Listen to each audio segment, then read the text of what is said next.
ICC champions trophy ক্রিকেটে বাংলাদেশ জাতীয় cricket দলের যাত্রা শুরু হয় ২০০০ সালের দ্বিতীয় আসর থেকে। সেবার বাংলাদেশ বিদায় নেয় নকআউট পর্ব থেকেই। ২০০২ থেকে ২০০৬ সালের পরপর ৩টি আসরে বাংলাদেশ পেরোতে পারেনি গ্রুপ পর্বের গণ্ডি।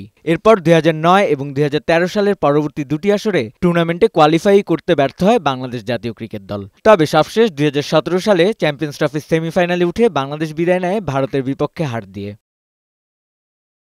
চ্যাম্পিয়ন্স ট্রফির নবম আসরে বাংলাদেশ দল যাত্রা শুরু করতে যাচ্ছে নিজেদের এ গ্রুপের সেই ভারতের বিপক্ষের ম্যাচ দিয়েই। শক্তির বিচারে ভারত থেকে বাংলাদেশ অনেকটাই পিছিয়ে। এবারের দলে নেই সাকিব আল হাসান ও তামিম ইকবালের মতো অভিজ্ঞ ক্রিকেটাররা। তবে ম্যাচ জয়ের ব্যাপারে আত্মবিশ্বাসী অধিনায়ক নাজমুল হোসেন শান্ত।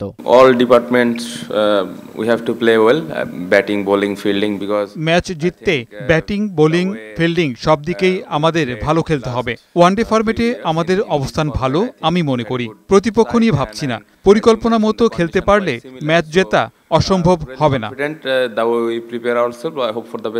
এদিকে ফেভারিটসের তকমা নিয়েই এবারের আসরে যাত্রা করছে টি-20 ক্রিকেটের বিশ্ব চ্যাম্পিয়ন ভারত। শক্তির বিচারে অন্যান্য দলগুলো থেকেও বেশ এগিয়ে আছে রোহিত শর্মার দলটি। চ্যাম্পিয়ন্স ট্রফিকে সামনে রেখে নিজেদের প্রস্তুতিও সেরে নিয়েছে দারুণভাবেই।